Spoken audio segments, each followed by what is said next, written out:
It's June 1940. Winston Churchill has told Parliament that Britain will fight on the beaches and never surrender. But with Britain's ally France facing defeat by the Nazis, modern Europe's greatest crisis is becoming ever more intense. How will Britain's Prime Minister respond? Find out in this episode of Churchill, the Finest Half Hour.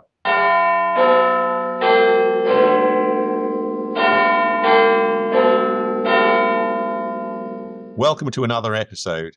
I'm Professor Richard Toye, and with me is my good friend and James Bond-style nemesis, Dr. Warren Dockter. Pleasure to see you, Richard. You actually got a cat on your lap as we're speaking, but we've got as far in the last episode as 5th of June, 1940, with arguably Churchill's most famous speech, the Fight on the Beaches speech. Yeah. So let's pick up at that point, because just sort of thinking about some of the lesser known aspects of the speech or some of the deeper readings which we might do it, there is, of course, this famous passage right towards the end: the British Empire and the French Republic, linked together in their cause and in their need, will defend to the death their native soil, aiding each other like good comrades to the utmost of their strength. Even though large tracts of Europe and many old and famous states have fallen or may fall into the grip of the Gestapo and all the odious apparatus of Nazi rule, we shall not flag or fail. Now, I'm emphasizing certain words there, but what do you make of this passage, Warren? Well, I think it's remarkable. I mean, number one, he's obviously pitching that Britain and France are linked, and that's no surprise to us. We'll discuss that sort of throughout. But one thing I think that really shines through in your book, The Roar of the Lion, available where all good books are sold, is that Churchill was always very aware of his audience. Whether it was the House of Commons or whether it was radio accounts of this speech, even if it was in the House of Commons, would be broadcast, written down, and sent across the world. So when he says we there, and I think that's really the thing we have to focus on, I read that as an American, and I think that's important in understanding my reading of it, as we the allies. So he's saying not just Britain and France, but also potential allies, not just even America, but perhaps the whole English-speaking world, all of Western Europe, everyone who might be a part of what would become the resistance in France later on. I think he's trying to say a kind of global we and pitch things in the way of us versus them. Either you're with the side of the sunlit uplands and the good guys here on the ally side, or you're a bad guy and you're a Nazi. I mean, I feel like in basic rhetorical terms, that's what's happening there. But I wonder if it's different than how you see it, Richard. Well, I mean, I think you're right. Obviously, some scholars have emphasized that with the we is certainly not just the island of Great Britain or the United Kingdom. It is also encompassing the British Empire, so it's kind of an imperial we.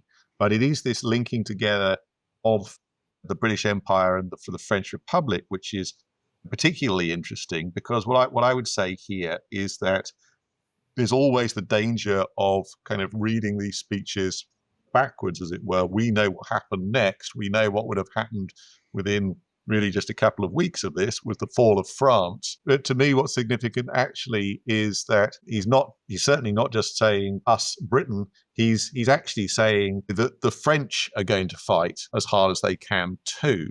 Now, that may be sort of rather optimistic in view of what actually happened. But I think the point I would get across here is that Churchill isn't necessarily, he is to some extent realizing that Britain might have to fight alone, albeit with its empire.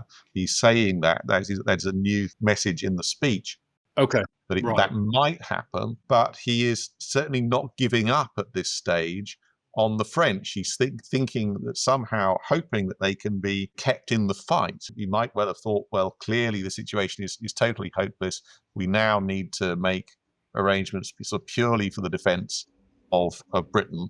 But actually, he's going in a direction which is still, at this point, trying to put spirit into the French and getting them to fight on. I think we're aligned, and that shouldn't surprise people about his use of the word we. But, I imagine that there are many people in Britain who maybe read this through a more modern lens, particularly around the rhetoric and language used around Brexit.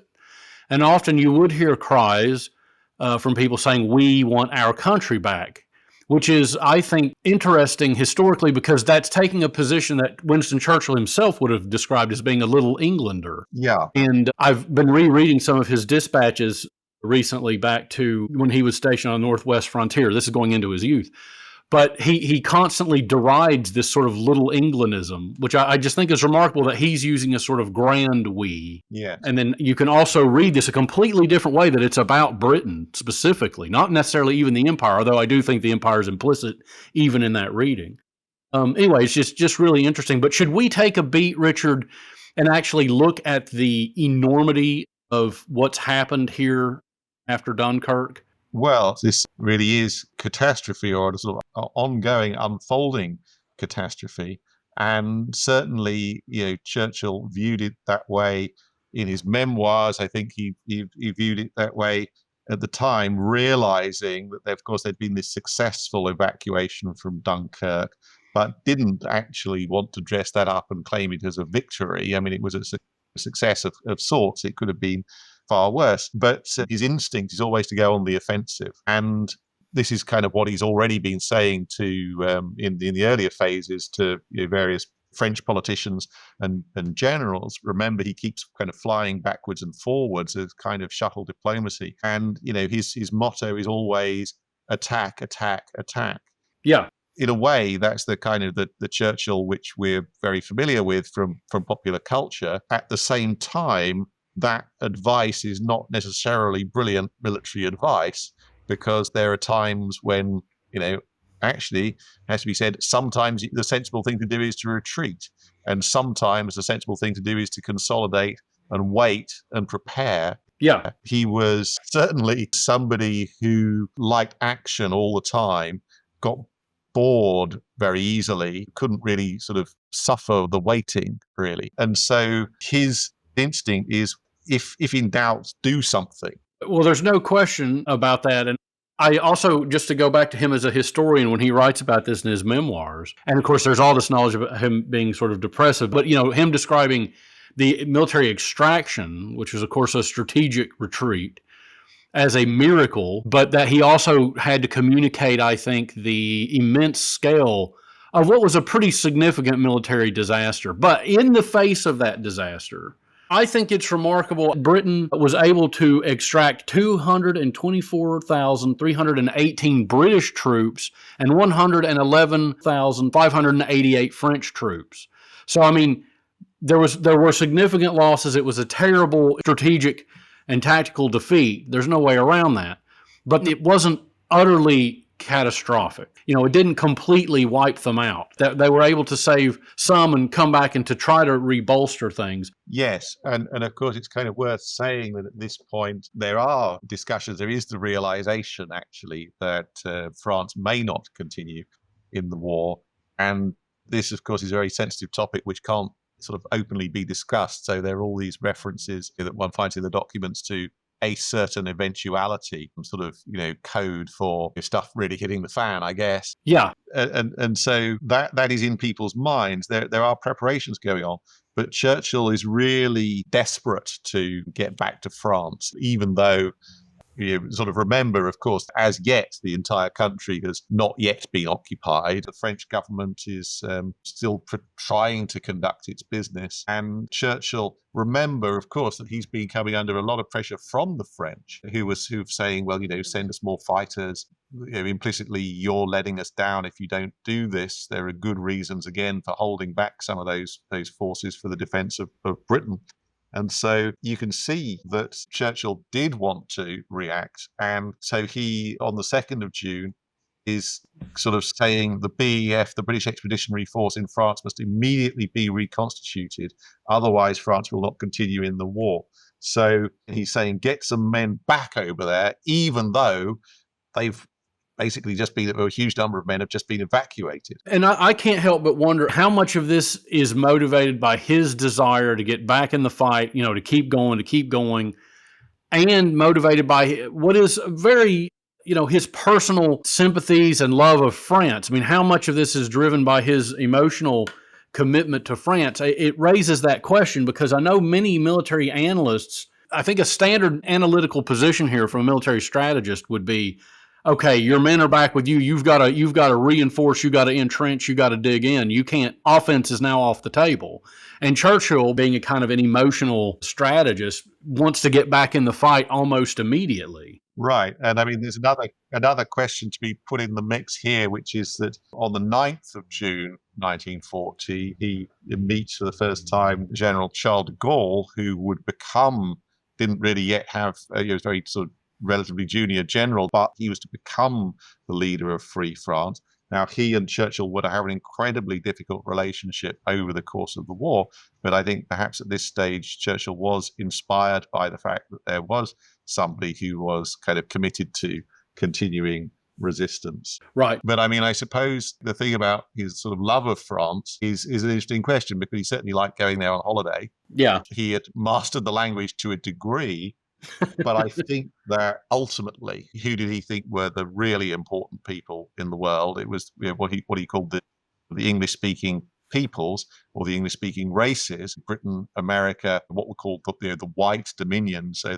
those parts of the British Empire like Australia, Canada, New Zealand. To that degree, having a somewhat romantic love of France, the country, didn't necessarily mean that they were going to be at the top of his, in normal times, were not necessarily going to be at the top of his agenda. I mean, he really saw them in slightly second-rank terms in terms of world power status, I would say. But of course, this particular moment was arguably different in view of the emergency. Yeah, he sees France as the natural ally to Britain, particularly against Germany, which is a very sort of, standard, maybe even 19th century way to kind of see the world at that time. But I still think underlying his strategic decisions at this moment in June, we're talking about June 5th and 6th, is he just wanting to get back in the fight. Yeah. So Churchill, again, sort of expresses himself on paper. One of his ways of sort of trying to get things done, obviously, is by writing these kind of very famous, often short minutes, so sort of sets of instructions. He's starting against the wishes of the generals. He's sort of sending troops back across the Channel, thousands of them. Some people see this as a big strategic error, and of course it quickly had to be undone. Again, those troops had to be brought back in quite short order. I guess what you could say is that he's sort of simultaneously doing two things. Actually, he can multitask. He is planning for counterattack, but also for defense against invasion as well. So he has got headspace for different priorities.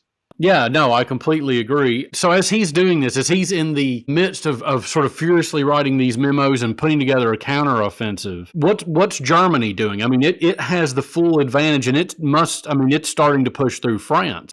Absolutely. The Germans were pushing southwards across the Somme. The British wanted the French to fight on as long as possible, but the French 10th Army was disintegrating.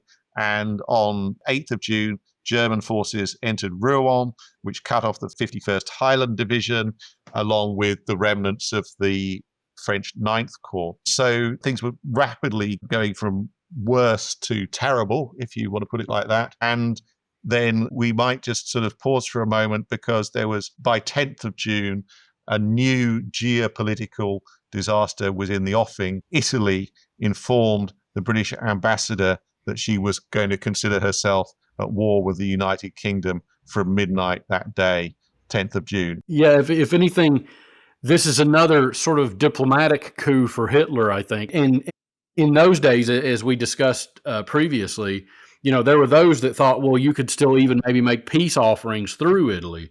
And it's worth pointing out, actually, that until really just a few weeks before, Churchill had been imploring, really, Mussolini to stay out of the war, making various protestations of friendship. Of course, Churchill was much more sympathetic to Mussolini than he ever was to Hitler. He was somebody who had visited Italy and praised Mussolini in the 1920s and continued to say relatively nice things about him, admittedly maybe for sort of tactical reasons, at least up to the mid-1930s as well. So it's worth considering that kind of balance, which the British had always wanted to. They'd always wanted to use Italy as a potential force against Germany in kind of traditional balance of power ways. That strategy at this point had clearly failed. Yeah, Italy was now obviously fully aligned with Germany, and that must have been a deep low point, I think, for Churchill. So that's a good moment to take a break. And when we come back, we'll see what happened as the German advance continued to tear holes in the French lines. And Churchill realized that further political intervention was necessary to shore up French morale and determination.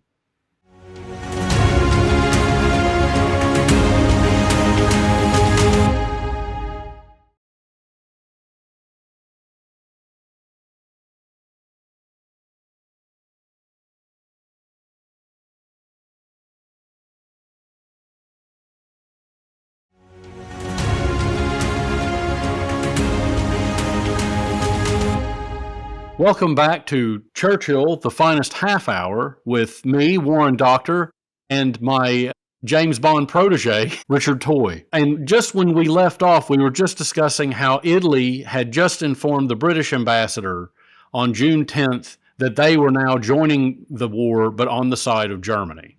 So things look very desperate for Churchill and for Great Britain in Europe. And so Churchill, at this stage, again, his love of travel, which we've talked about before, not travel for the sake of it, but his belief that he could change things by being on the spot and talking to the people concerned and achieving things he believed which other people wouldn't be able to do. So on the 11th of June, he undergoes his fourth visit to France since becoming Prime Minister, and he flies to the French headquarters at the Chateau du Maguey at Briare. We've talked about Churchill's love of travel.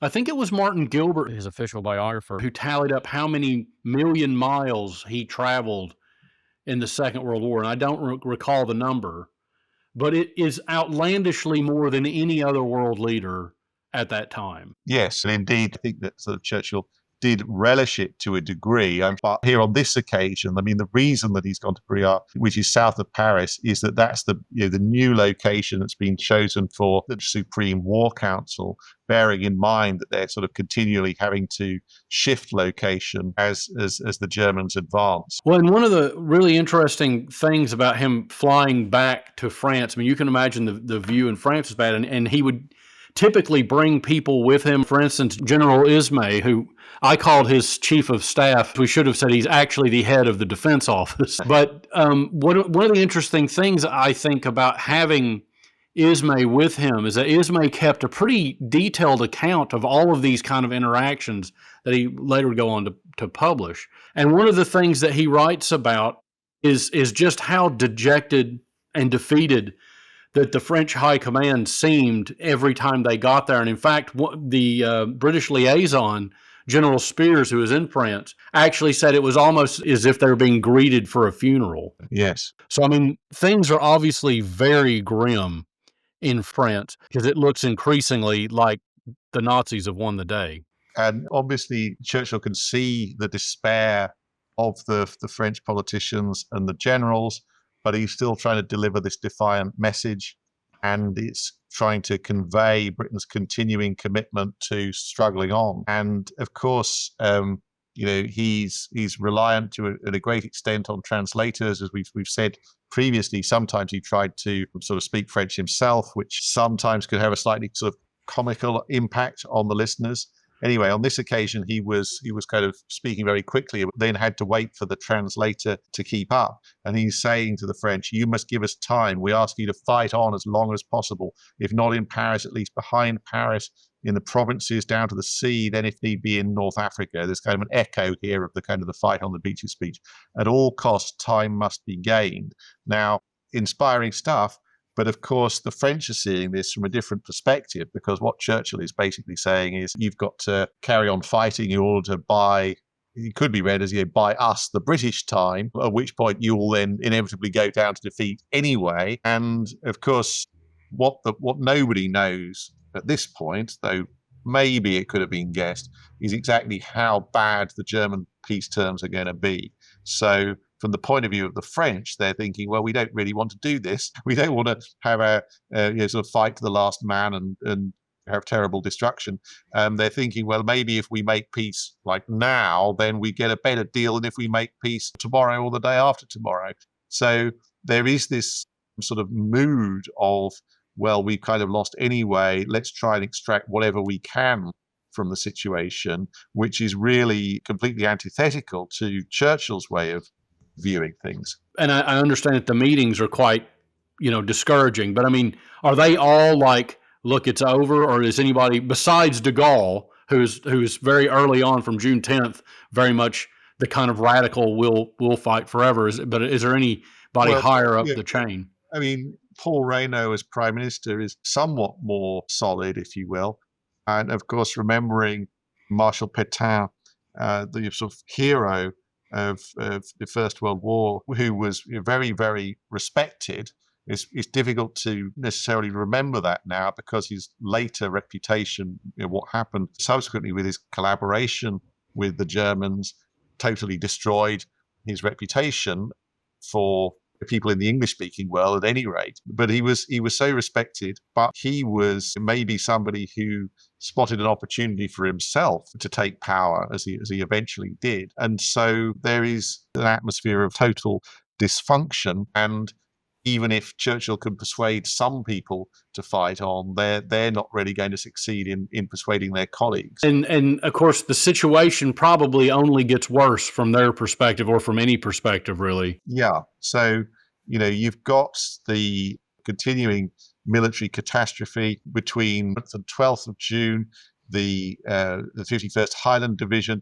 They're fighting very fiercely and bravely alongside the remnants of the French forces. They're basically facing destruction. And so in this situation, having just been to France, Churchill turns around again and flies back just 48 hours later. On 13th of June 1940, Churchill flies to Tours, where again the Reynaud's administration has moved, been retreated again, fleeing south, and to just sort of emphasize the seriousness of the situation, he's landing on an airfield which has been heavily bombed.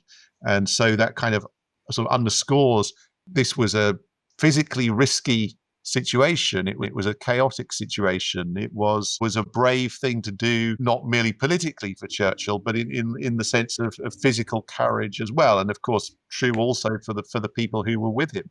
And it demonstrates exactly how dire the situation is becoming, because the French government is having to welcome their ally into an area that's been bombed.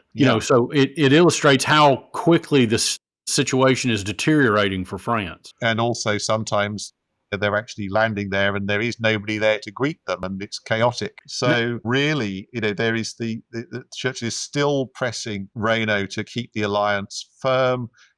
He's still saying we're sort of committed to France. He's emphasizing his admiration for France and French culture, and his belief, at least at this point, that France was a great power. I mean, whether he could really believe that credibly in this situation is doubtful, but of course he needed to use some kind of flattery in order to keep the French on side.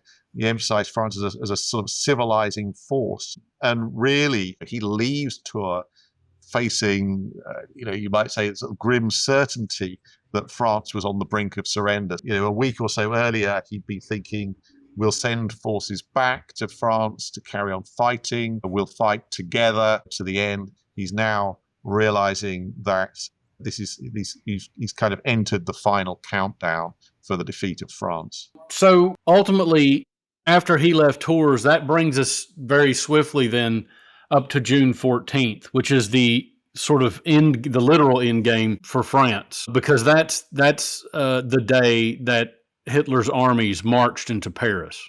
Yes. I think it's worth saying also that if Churchill, by the time he returned to London after Tours, realized that the game was up for the French army as it was currently constituted, he clearly did hope for continuing French resistance of some kind. So even though things are terribly bad, Churchill was always somebody who could kind of find a crumb of hope in any situation. Yeah, and the fact that he's still, there still may be some sort of resistance. You can definitely see Churchillian hope in that phrase, and also his sort of, as you know, his love of kind of the intrigue of having a kind of, revolutionary type activity going on. But what's happening in France now that Churchill's back in Britain, the reality of what's happening in France is incredibly dire. Yeah, there is still, I think, these crumbs of hope that France can be kept in the fight. And there's a sort of a telegram that arrives in London on 14th of June from President Roosevelt. Maybe seems to give hope that the Americans could help. So Churchill is, again, if France is in the process of collapsing, he's still looking elsewhere, hoping that the Americans can be brought in. Yeah, you mentioned the telegram from President Roosevelt, who's saying, we're with you, stay strong. Although, like I say, it seems further away in reality for us as we look back at it. But I mean, Churchill must be aware now that he's going to have American intervention. And we know that would take a much longer period of time, but this was something that he desperately wanted to accelerate.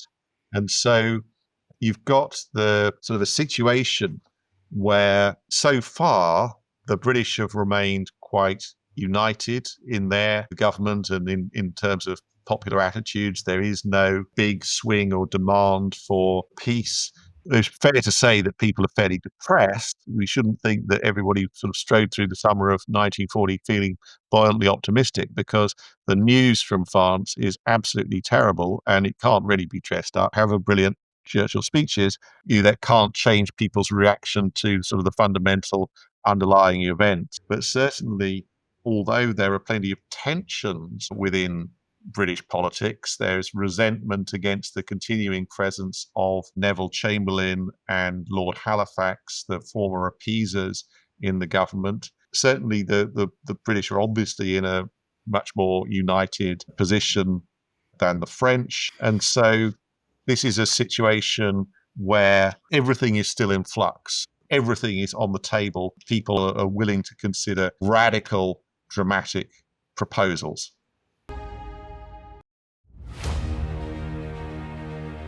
Can Winston Churchill do anything to keep France in the fight against Hitler? Or will Britain and its empire be deprived of its key ally and left to face Germany alone? Join us next time on Churchill, the Finest Half Hour. And in the meantime, KBO.